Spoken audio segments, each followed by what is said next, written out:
అందరికీ నమస్కారం, శుభోదయం. Welcome to money master. ఇవాళ 12th March Thursday international markets performance, అలాగే మన మార్కెట్స్ ఇంపాక్ట్ అవన్నీ కూడా మనం మాట్లాడుకుందాం. పొద్దున్నే ఒక బ్యాడ్ న్యూస్ ఏంటంటే, సోమవారం రోజున సాయంత్రం ఆర్పి గారి మదర్ శివైక్యం చెందారు. ఆ రోజే యాక్చువల్గా బ్యాచ్ స్టార్ట్ అయ్యి అప్పుడే క్లాస్ స్టార్ట్ అయ్యి ఒక 1/2 అవర్ 15 మినిట్స్ అయితే అప్పుడే ఆయనకు ఈ న్యూస్ వచ్చింది. దీంతో ఆయన క్లాస్ అప్పటికప్పుడు ఆపేసి తన ఊరు వెళ్ళడం జరిగింది నిజామాబాద్లో. కొద్దిగా ఈ 10 రోజుల పాటు ఆర్పి గారి వీడియోస్ రావు, అదొకటి గమనించండి. ఆమె ఆత్మకు శాంతి కలగాలని చెప్పి మనందరి తరపున కూడా కోరుకుంటున్నాను. ఇంకా మన మార్కెట్స్ విషయానికి వచ్చినట్టయితే, యాజ్ ఆఫ్ నో ఏషియన్ మార్కెట్స్లో కొద్దిగా mixed trend and negative trend అయితే ఉంది. నికే 0.5% డౌన్, హాంకాంగ్ అండ్ షాంఘై కూడా 0.05% మేర లాభాలతో ట్రేడ్ అవుతున్నప్పటికీ ఎస్జిఎక్స్ నిఫ్టీ పరంగా ఒక నెగిటివ్నెస్ అయితే సూచిస్తుంది. గిఫ్ట్ నిఫ్టీ ఆల్మోస్ట్ ఒక 95 పాయింట్స్ మైనస్తో కనిపిస్తోంది, ఒక 0.5% మేర దాదాపుగా. దీంతో మన మార్కెట్స్ ఇవాళ కూడా ఒక నెగిటివ్ కిక్ స్టార్ట్ కోసం సిద్ధమవుతున్నాయని చెప్పుకోవచ్చు. టెక్నికల్స్ పరంగా ఒక డెత్ క్రాస్ సినారియో మనం చూస్తున్నాం. 50 DMA కట్ చేసింది 200 DMAని. దీంతో ఇది ఇంకా కొద్దిగా నెగిటివ్నెస్ని సూచించే అవకాశం ఉంది.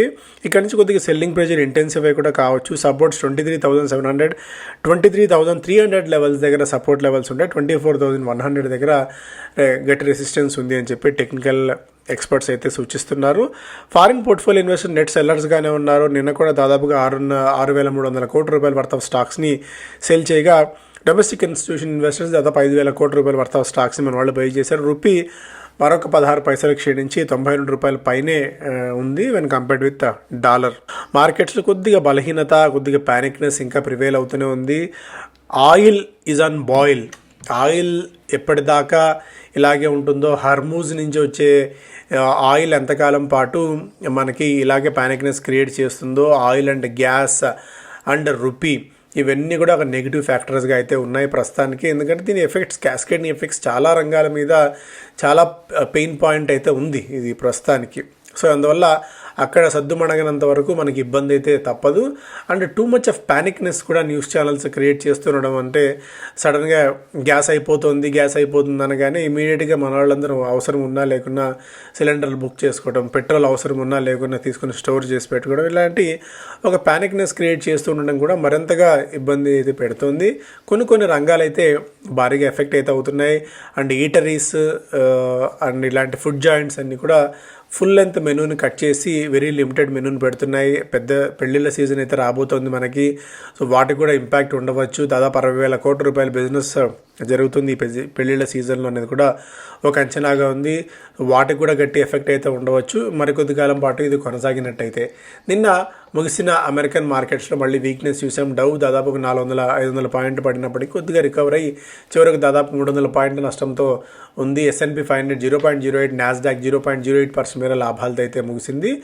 గోల్డ్ $5,170 దగ్గర స్థిరంగా ఉంది. $5,200 బిలోనే ట్రేడ్ అవుతుంది. సిల్వర్ కూడా $85 దగ్గర ట్రేడ్ కావడం చూస్తున్నాం. ఆయిల్ స్ట్రాటజిక్ రిజర్వ్స్ని విడుదల చేసినప్పుడు కూడా బ్రెంట్ దాదాపుగా $100 దగ్గర అటు ఇటుగా ట్రేడ్ అవుతూనే ఉంది. IEA మనకి పెద్ద ఎత్తున స్ట్రాటజిక్ రిజర్వ్స్ని రిలీజ్ చేసినప్పుడు కూడా కొనసాగుతూనే ఉంది మొత్తానికి. అండ్ దీనికి తోడు Trump administration launches section 301 trade probes into Mexico, China, EU and India కూడా ఉంది.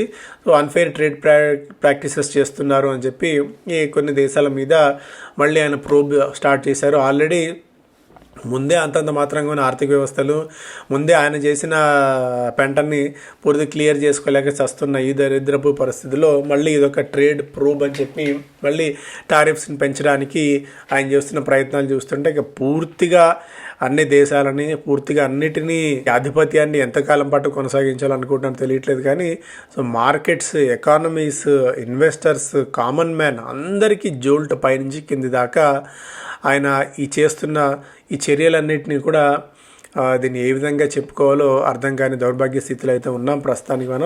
మనం వెయిట్ చేసి చూడటం తప్ప మన చేతుల్లో అయితే ప్రస్తుతానికైతే ఏం లేదు. సో మార్కెట్స్లో ఉన్నాం కాబట్టి ఇన్వెస్ట్మెంట్ కొనసాగించాలి.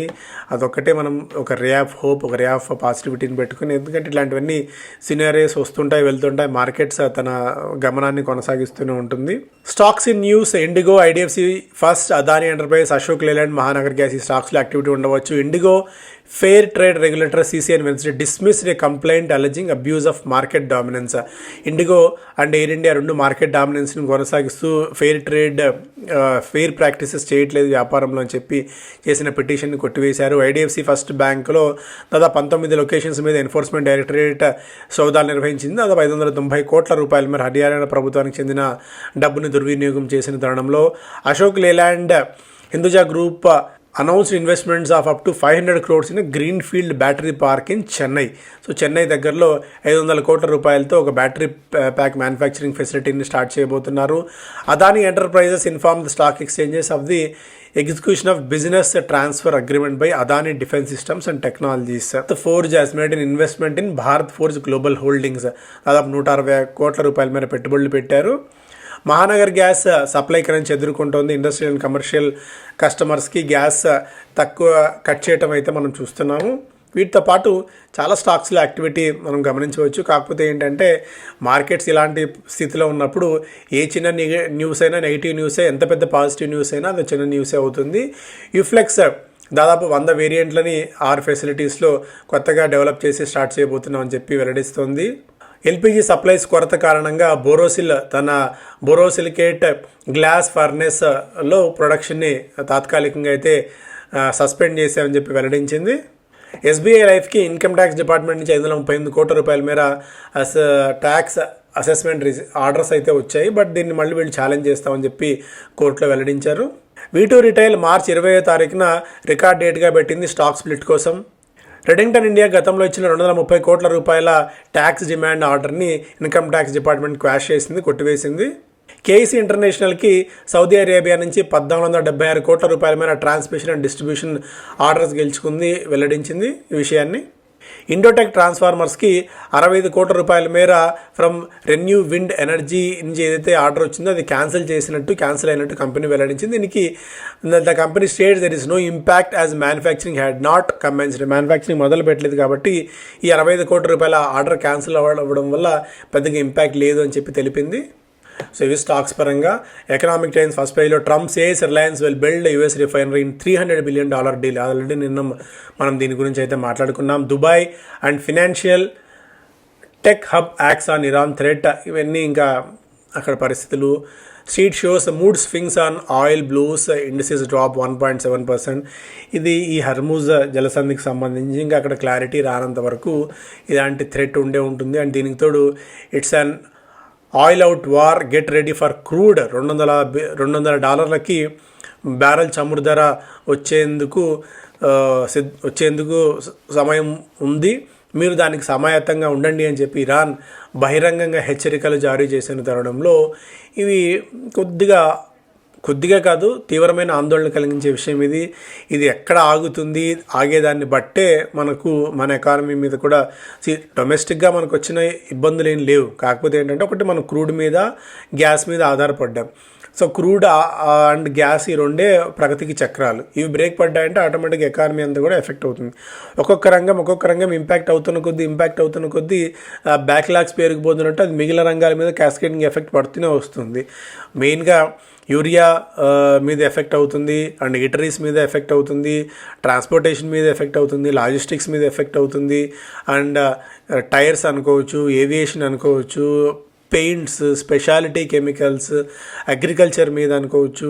ఇలా ఒకదాని మీద ఒకటి ఎఫెక్ట్ పడుతూ ఉండడం, అండ్ రూపీ క్షీణించడం, అండ్ మనం ఎక్కువ డాలర్లు పెట్టి క్రూడ్ కొనుక్కోవటం, ఫిజికల్ డెఫిసిట్ పెరగటం, ఇన్ఫ్లేషన్ పెరగడం, మళ్ళీ వడ్డీ రేట్లు పెరగటం, ఇవన్నీ ఏంటంటే ఒక చక్రం ఒక్కసారి ఒక ఎఫెక్ట్ పడింది అంటే అన్ని ఆ సైకిల్లో ఉన్న ఎఫెక్ట్ అన్నిటినీ పూర్తి స్థాయిలో ఇబ్బంది పడక తప్పదు. కాబట్టి సో మనం దీన్ని ఒక నెగిటివ్నెస్గా అయితే చూడాలి ప్రస్తుతానికి. But we have to stay invested. Markets నుంచి బయటకు అయితే తప్పుకోకండి. నష్టాలు బుక్ చేసుకుని విపరీతంగా వెళ్ళిపోవాల్సిన అవసరం లేదు. ఒకవేళ క్వాలిటీ బాలేని స్టాక్స్ ఉన్నాయి అంటే మాత్రం బయట పడక తప్పని పరిస్థితి. ఎలా అయితే షుగర్ వచ్చినప్పుడు శరీరంలో ఒక పార్ట్ ఏదైనా దెబ్బతింటే దాన్ని కట్ చేసుకోక తప్పదు, ఇప్పుడు కూడా అలా ఏదైనా వీక్ స్టాక్స్ అండ్ మనం అంత కాన్ఫిడెంట్గా లేని స్టాక్స్ ఉంటే బయటపడటం అయితే మంచిది. ఇంకా అద్భుతం జరుగుతుందని వాటిని అట్లాగే పెట్టుకున్నామంటే మనకు ఆపర్చునిటీ కాస్ట్ మిస్ అయిపోతాం. వేరే వాటిలో అంటే ఇక్కడ లాస్ కట్ చేసుకుని అట్లీస్ట్ వేరే వాటిలో పెడితే కొద్ది గొప్ప రికవరీ ఛాన్సెస్ అయినా ఉంటాయి. సో అలా చూస్తూ ఉంటే దాన్ని సంవత్సరాల తరబడి అట్లా పెట్టుకోవడం తప్ప మళ్ళీ మనకేంటంటే దాని నుంచి అడ్వాంటేజెస్ పొజిషన్లోకి వచ్చే స్థితి మనకు ఉండకపోవచ్చు. అండ్ ఇది already okay. F&B outlets near shut down, unable to fulfil online orders ఇప్పుడు తీసుకునే పరిస్థితి లేదు. జొమాటో అండ్ స్విగ్గీకి ఇది ఫస్ట్ ఎఫెక్ట్ అవుతుంది. గిగ్ వర్కర్స్కి ఫస్ట్ ఎఫెక్ట్ అవుతుంది. అంటే ఇక మళ్ళీ కట్టెల పొయ్యిలను పెట్టుకొని వంటలు వండుకునే పరిస్థితి. అండ్ ఎలక్ట్రిక్ కుక్కర్స్కి ఆర్ ఎలక్ట్రిక్ స్టవ్లకి ఎంత డిమాండ్ విపరీతంగా పెరిగిందో మనం ఇప్పుడు చూస్తూనే ఉన్నాం. పెట్టిన సరుకు అంతా కూడా అమ్ముడైపోతుంది. అండ్ రూపీ బ్రీచ్ అయిపోయింది 92 మార్క్ని, ఇది కూడా మనకి ఎఫెక్ట్ అవుతుంది. డిఫెన్స్ స్టాక్స్లో కొద్దిగా హోప్ అయితే బిల్డ్ అవుతుంది. డిఫెన్స్ స్టాక్స్ అన్నీ మళ్ళీ పెరుగుతూనే ఉన్నాయి. బికాజ్ ఇప్పుడున్న మొమెంటమ్ని బేస్ చేసుకొని మాత్రమే లైఫ్ ఇన్సూరెన్స్కి ఓవర్ వెయిట్ రేటింగ్ ఇస్తూ జేపీ మోర్గాన్ తన టార్గెట్ ప్రైజ్ని పెంచింది. మ్యాక్స్ ఫినాన్షియల్ సర్వీసెస్ ఇక్కడి నుంచి ఒక 25%, SBI life 35%, HDFC life 48%, ICICI pro life 26% and LIC 26% మేర పెరిగే స్కోప్ ఉంది ఇక్కడి నుంచి అన్నట్టుగా కూడా అంచనాలు చెప్తోంది. No street for going public as of ఇప్పుడున్న మార్కెట్ కండిషన్స్ బట్టి ఐపీఓకి రావడానికి, పబ్లిక్ ఇష్యూలు రావడానికి కంపెనీలు అంత సుముఖంగా లేవు, సమాయత్తంగా లేవు అనేది కూడా ఒక update. Business standard don't panic, fuel cargos on the way. నిన్న ఏంటంటే 2 మన ఇండియన్ ఫ్లాగ్ ఉన్న కార్గో షిప్స్ని హర్ముజ్ జలసంధి నుంచి ఇరాన్ పంపించింది. అంటే సో మనకి ఇండియాకి వస్తున్నాయి. అట్ ది సేమ్ టైం మన ఇండియాకి వస్తున్న ఒక థాయిలాండ్ బేస్డ్ షిప్ని అటాక్ చేశారు. దీంతో అదొక ఇబ్బంది అయితే ఉంది. Gas supply jitters begin rattling industry pockets, ఇవన్నీ మీరు చూస్తూనే ఉంటారు రెగ్యులర్ న్యూస్ ఛానల్స్లో. సో మళ్ళీ దీని గురించి టైం వేస్ట్ చేసుకోవాలైతే అనుకోవట్లేదు.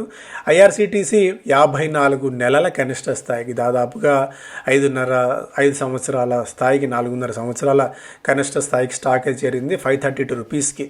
ఇయర్ టు డేట్లో కూడా 22% మేర మనం వీక్నెస్ అయితే చూస్తున్నాము స్టాక్లో. అదాని టోటల్ గ్యాస్ని 20%, టీటీకే ప్రెస్టీజ్ ఇంతకుముందు చెప్పిన ఆఫ్ టేక్ నేపథ్యంలో 10% దాకా jump. Tata technologies hits new లో 555 రూపీస్ దగ్గర యాజ్ ఆఫ్ నో స్టాక్ ఉంది. విపరీతంగా ఎగబడ్డాం గతంలో మనం టాటా టెక్నాలజీకి సంబంధించి అన్లిస్టెడ్ స్పేస్లో ఉన్నప్పుడు. అశోక్ లేలాండ్ 500 కోట్లు ఇన్వెస్ట్ చేయబోతుంది. సో ఇవి ప్రధానమైన వార్తలు. Thank you so much.